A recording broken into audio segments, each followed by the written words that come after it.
When we wake up in the morning, our mind immediately starts moving, generating thoughts through concepts or a voice that constantly talks. This flow of mental activity is part of how we process and navigate the world around us. Evolution has equipped humans with the ability to create words that point to and symbolize the things in our environment, helping us to communicate effectively. However, the human condition and the nature of delusion lie in our learning to speak, because words give rise to the inner voice in the mind, and this voice is nothing more than a series of temporary thought formations, tiny energies arising and subsiding. And yet, we mistake this movement of energy to be who we truly are. The constant inner chatter in the mind is merely a conditioned sense of self. It is a fictional entity born out of past conditioning. So, all of the previous experiences in your life have actually shaped your thinking mind and its narratives, the stories that it tells. You see, in the mind's constant effort to protect us, not only does it scan our immediate environment for dangers, but it also scans our memory of previous experiences to create hypothetical scenarios of potential dangers to try and predict the future. Unfortunately, this survival mechanism of the mind can create immense suffering for the individual. And although no person's headspace is the same, many of us share this false sense of self derived from the movement of thought. Language and the thinking mind was once a valuable tool that evolution gave us to survive and excel in the physical world. But now we let thought use us. We have become slaves to our thoughts, allowing them to control, bully, and instill fear in us, because we blindly believe everything they say. Thought is incredibly fickle and cannot be trusted. One moment it tells you to eat all the cake, and then the next it shames you for eating the cake. This is why people often say, follow your heart rather than your mind. The heart is much more trustworthy. The most peaceful minds are spacious, and thought is used productively as a tool to navigate daily life, to be creative, to plan and achieve goals, to heal, philosophize, introspect, learn. Conversely, the most chaotic, restless, and depressed minds don't channel their focus toward productive, useful thinking. Instead, they become lost in overthinking, leading to fearful, hateful, depressive, negative, and relentlessly repetitive thoughts that circle endlessly. We experience reality through our mind, and we create with our mind. So if we have a headspace that is full of negativity, then these negative thoughts will give birth to negative emotions and negative experiences in our lives. So you see, alchemizing the mind is of great importance. And when we actually disidentify from thought, we're really transforming our mental landscape, because we are transforming our point of awareness. And what this does is it fosters clarity, it fosters peace. It really enables us to have a deeper connection to our essence. It enables us to realize a deeper sense of self. One way to break identification with thought is to realize that you still exist without them. As a baby, you were thoughtless, present, and very much alive. In moments of presence as an adult, watching a sunset or engaging in a flow-inducing hobby, you feel more alive than ever. Finding presence and space between thought is where we break identification with thought. These moments serve as a rest from the thinking mind and as a remembrance of an existence much larger than the movement of thought. So yes, thought may be the beginning of our suffering, but they can also contribute greatly to the end of our suffering. Thought can be used so productively if we only choose to direct our thought in the right direction, in a direction that enables us to really find this freedom from suffering. So when you start thinking thoughts like, the mind is generating this thought today, I'm seeing this thought arise within my mind today, then what you're doing is you're really beginning to separate your sense of self from the mind's chatter.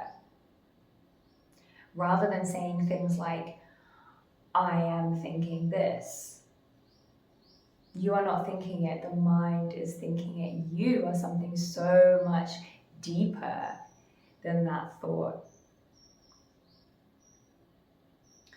So this is the beginning of awakening the witness. You are stepping into witness consciousness, and the witness is a much deeper sense of self. It is an identification that is more representative of our true nature beyond the thinking mind. It is the silent observer, the one that is always there, silently observing, watching. It is unchanged.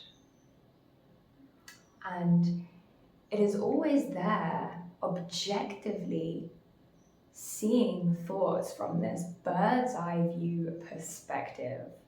And when we awaken the witness, we are really moving our point of awareness into this witness position. As the witness, you watch your thoughts, you watch your emotions, and you watch life's dramas unfolding.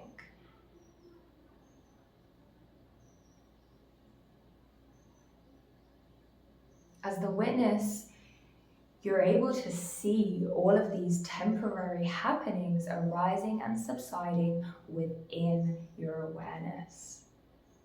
It is vital to see thoughts for what they truly are. Formless energy that arises from nowhere and then disappears. Our focus is a powerful tool that allows us to direct energy. If we direct focus towards unproductive, fearful, hateful, and just generally negative and destructive thoughts, we feed those formless pieces of energy, making them grow bigger and more persistent. Each thought or energy form arises with a will to live, saying, look at me, look at me. But as the witness, you determine whether that thought gets to live or not. As we awaken to witness consciousness, we truly reclaim our power away from the controlling, hypnotic nature of the thinking mind. When untangling our sense of self from the mind, we realize that we can choose to let go of unproductive, negatively infused thoughts and nurture positive ones, while remaining fundamentally detached and observant of them all. So it seems that these moments of awakening, these kind of sudden shifts of awareness into the witness, these moments that happen throughout our day, they seem to happen as if by grace. One moment we are lost in thought, we're rolling in thought, we are the thoughts. We're in the dream. of thought, and then suddenly we're awake. We're alert. We remember that we are the witness. We remember that we are not the thoughts that the mind is generating. We are not the emotions that the emotional body is feeling. And at this point, at this blessed moment of awakening, we are then presented with a choice. And it is our choice to stay there, to dwell in this presence, to dwell in this alertness, to sit as the witness and to watch it all go on. To watch all of these dramas and experiences and thoughts arise and subside within our awareness as the witness. And yes, we will most likely fall back into identification with thought. And then that moment comes again where we wake up. And you know, the beautiful thing is that the more that we actually commit to this practice, the more that we fall in love with this practice, the more that we choose this practice on a daily basis, the more we wake up throughout our day. And then liberation and freedom just trickles into our daily experience. It really helps to train yourself to take short pauses throughout the day for even just a minute or so. These sacred pauses between activities are like pockets of remembering. They can help you to remember your truth as you take some time to come back to the present moment and step out of identification from thought. For more information on this, please see my video titled The Sacred Pause. Now, the wonder of formal sit-down meditation is what it does is it really trains us to be observant of what is occurring in the body. So we witness emotions and feelings and thoughts and sensations as they occur within the body. We see them arise and subside, and we see them as this energy that is coming and going.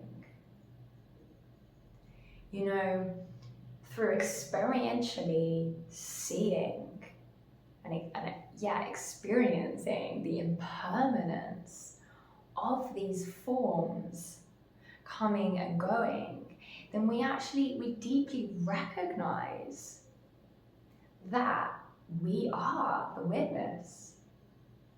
We are so much more than these things because we can see them all going on and we still exist. So our sense of self cannot be derived from these energy forms in the mind and these sensations, all of this energy that's going on in the body. Our sense of self cannot be derived from these temporary forms. So you see, formal sit-down meditation, it's a great remembering. And over time, it really deepens our detachment and our disidentification from thought. And then we can then bring that into our daily life. So, you know, as we deepen our realization of the witness, the one that is always watching, the one that is unchanged, then the more we begin to live from this point of awareness. A method of meditation named self-enquiry is very powerful in cultivating awareness consciousness. Here, one learns to turn their attention inwards. As they hover as the witness, they ask questions to explore the nature of the true self. This can spark powerful realizations and deep disidentification from mind. Now, I just want to mention that I think it's important to be mindful of accidentally using this practice of a disidentification from thought as like a means of avoiding responsibility for one's actions and behaviors in life. We don't want to completely detach to the point where we forget that we are still human at the same time as being so much more. There is an absolute truth and there is a relative truth. And yes, the absolute truth is that the nature of self goes way beyond our human physical form. But the relative truth is that we are still having a human experience. We are still playing in this human game. So we do not want to completely deny ourselves of our humanity and not take responsibility for our behaviors. So I just want to mention that because I think that sometimes this practice can be used as a form of avoidance of responsibility. And we don't want to become a robot. We don't want to start identifying, creating this egoic identity as being the one that watches. Because then we forget that we, again, are also human at the same time. And this practice, it's not something that is actually used to just bypass emotions and thoughts and pretend that they're not there, or pretend that, oh, we are the witness, I'm the witness doesn't experience this, or whatever. Because we're having a human experience, so these things occur still. They still arise and subside. And actually, this practice, what it does is it allows us to truly be aware of what we are experiencing at any given moment and truly experiencing it.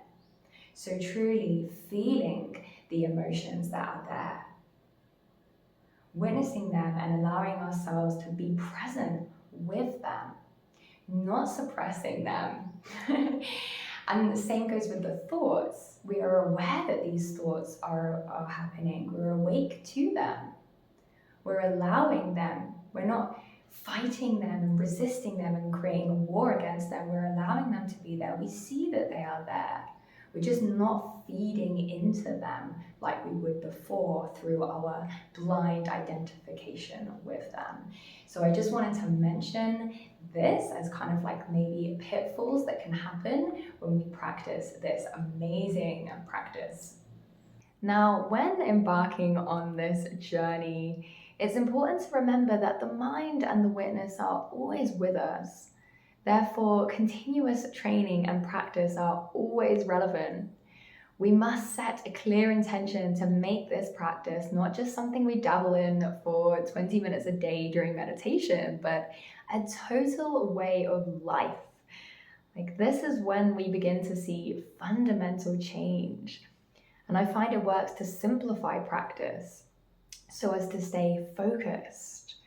I recommend watching my video titled Simplifying Spiritual Practice, 3 Powerful Reminders. So it is important to remember that challenges come as opportunities for practice.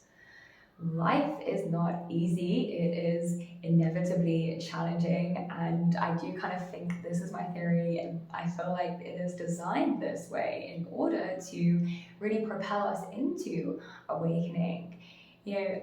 All the hardships in my life have brought me to where I am now. They have pushed me to find out how to become free from the mind. They have pushed me to find this inner stillness and to awaken the witness. It is the hardship that makes us uncomfortable, and it's the hardship that pushes us to change. If we remain comfortable and everything goes smoothly, then we're not going to have this forward moving momentum to discover our truth. So yes, if we start to remember that the daily challenges, the life's challenges, they all come as these opportunities for practice, then what we're doing is we're just kind of tweaking our perspective a little bit, and putting a little bit of a positive spin on it. And again, it just also just remembers us to be alert even in the challenges. We want to be more alert when the challenges come along. So yeah, this world is a school, and we can really use it to learn. And we can really use it to figure out how to dance with the challenges, how to flow with the challenges, how to witness the challenges as they come and go. So yeah, any moment of the day offers us an opportunity to deepen our presence, to cultivate the witness. And yeah, don't forget to place little sticky notes around the house or in your office or whatever, like witness, be present, those kind of little notes. I just find that they really help to remind me of the bigger picture. So yeah, it's just a little technique. The liberation that ensues with cultivating the realization that you are not your thoughts is completely unparalleled. Untangling identity from the tiny mind-made self is nothing short of astonishing. Without being permanently hypnotized by the conditioned mind, you begin to truly experience life rather than miss it. You begin to experience a great liberation away from the mind. And as our sense of self completely transforms, we can then begin to ask the question, if I'm not my thoughts, then who am I? Thank you so much for watching this video. My name's Jasmine. If you like this kind of content, please like and subscribe. And yeah, I really look forward to seeing you in the next video. Bye bye bye bye.